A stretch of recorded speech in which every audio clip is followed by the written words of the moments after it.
My good pal Eric Bolling, who hosts the 8 p.m. hour over at Newsmax, is beating CNN. This is unprecedented. And just so the audience at home knows, I think it's up maybe 25 million more homes have CNN than have Newsmax.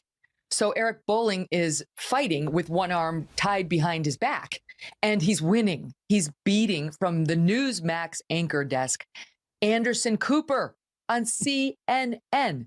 It's extraordinary. And it's a combination of two things. Tucker got fired. Well, he's not fired. He's still working at Fox News. He's just not actually working. But Tucker got booted off the air, and the viewers are angry, and they're finding other outlets, whether it's Newsmax and Eric or places like this. They're finding alternatives. And Eric, they know Eric from Fox. He would be an acceptable alternative, I think, for most of those viewers. And he's a great guy, and he's a solid anchor. And so there he goes. He's off to the races. But meanwhile, then CNN hosts this town hall with Trump. Their audience has evaporated, right? So Eric's benefiting from some of that move over from Fox, and CNN, they're evaporated. They're gone. I don't know where the CNNers went. Well, let's bring in Megyn Kelly now. She's host of the Megyn Kelly Show. Always good having you on. I was listening to your podcast today. It was great, wide-ranging and all. I was interested in something that you dug deep into. You're a lawyer, and this whole idea that Dominion claims that they didn't demand Tucker's firing from Fox didn't fall almost like you're not quite buying it. Explain what you said today.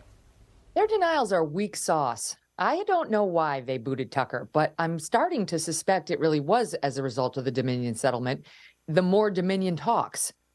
The Dominion, as far as I know, has issued two statements on this, and I'll read them to you in part. The first one read, Dominion did not insist on them firing Tucker as part of the settlement. And the second one read, Dominion made no demands about Tucker's employment, orally or in writing.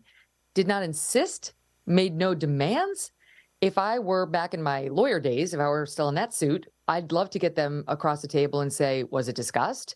Did they offer? Did you agree? Is it a deal term? Did it wind up in the deal? Who proposed it? Just because Dominion did not insist on it or demand it does not mean it didn't happen.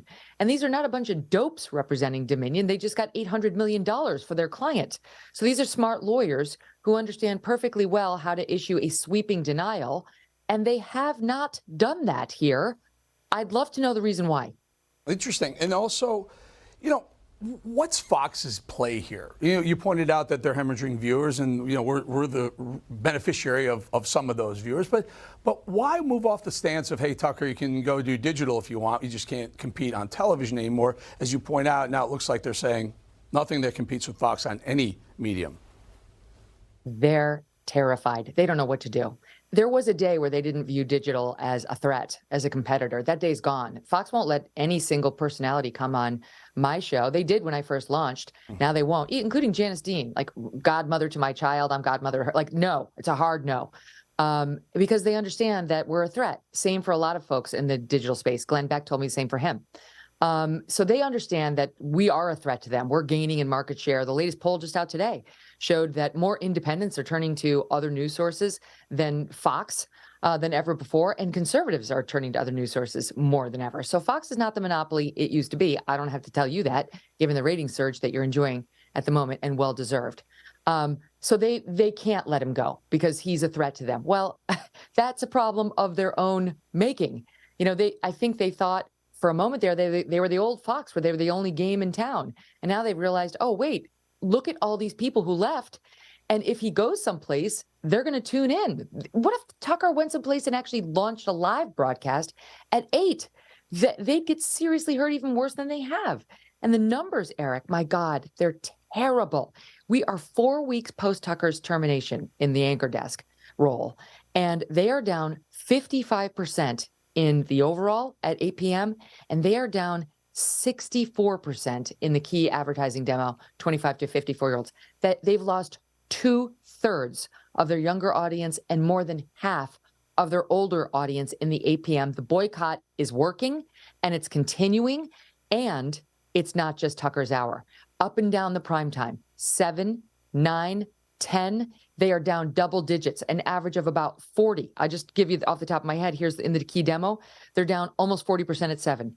They're down almost 50% at 9. They're down almost 40% at 10, 25% at 11. That's not sustainable. Fox cannot allow that to go on. And they're losing here and there to MSNBC, which is doing strong, unlike CNN, is doing well, unlike CNN. So they're in a downward spiral that they're going to have to correct. And my view is, look, I don't know what the solution is other than hiring Tucker back, which they're definitely not going to do. But the next best move would be to free him up. So at least you release some of the anger amongst his core fans. Yeah, they don't tend to like to do that either, do they? They're a very arrogant bunch over there at 1211 Avenue of the Americas. So if Tucker does go, put your lawyer hat on just for a minute. If you a minute on this, I want to move on to another topic. If Tucker does say, you know what, screw your $30 million, I'm going to go do this Twitter show, can he? Yeah, I think so. What will they do? So he's returned the money. So the only remedy they have is called specific performance, where you go into the court and you say, you have to make him live up to his non-compete. We don't want money from him. We want you to make him not do another show. And I just can't see a world in which an arbitrator is going to be very amenable to that argument. Like you fired him without cause. Don't forget, even Fox is not arguing that it fired him for cause. If they fired him for cause, they would not have to pay him out. Right. So they're not arguing that. They're saying, here's your money. That's why take it back. A good agent is also a lawyer who makes that for cause paragraph super strong in your favor. Yeah. Megyn, very quickly, the other topic I want to talk to you about, just after I watched your show, literally about 45 minutes after the end of your show, I'm on the phone with producers. It rings, a caller comes in, no caller ID. I'm like, this is going to be spam. I'm not going to answer this. You know what? I'm going to hold on, producer. I answer it, and it's Eric. I was like, yeah, who's this? It's Ron DeSantis. I was like, oh, Mr. Governor, my governor down here in Florida. And he went to explain that he's announcing tomorrow night on Twitter with Elon Musk. And I said, well, that's a brilliant strategy. I think it's fantastic. You get all the younger voters involved. And he said, I just wanted to reach out to people like you who are being fair. And I just thought that was a really good way to launch a campaign for president. What are your thoughts on DeSantis launching tomorrow? I don't know. It's a pander. I'm excited about his launch, but I think that was a pander. And you shouldn't be flattered that he reached out to you, because trust me, you're going to be around a lot longer than he is. We always outlast the politicians. We, the news people, we always do. We're the cockroaches of the political coverage. We're here before. We're going to be here after. He should be honored that you took his call. So that's my first initial reaction. But I will say, as far as him throwing his hat into the ring, it's exciting. You know, it really is American democracy in action. And whoever emerges as the GOP nominee, whether it's Trump, it's DeSantis, who knows? They say Glenn Youngkin is now sniffing around again. We don't know who it's Tim Scott. They're going to be stronger for having been put through their paces by these other guys who are strong, who are smart, who in DeSantis's case is, a super strong legislator down there and is passing policies that most of the GOP and any of us who are in the center right would love. So it'll be great to see their mettle tested and find out what their weaknesses are before we, have the Democratic machine sicked on them, right? So this is a good process. I'm glad he's getting in. I'm glad we're not doing any more like exploratory committee. I'm not really running. Oh my God, it feels like lies. We know it's lies. We all have to play along. It's a bunch of BS. So it's on. It's about time. Let's go.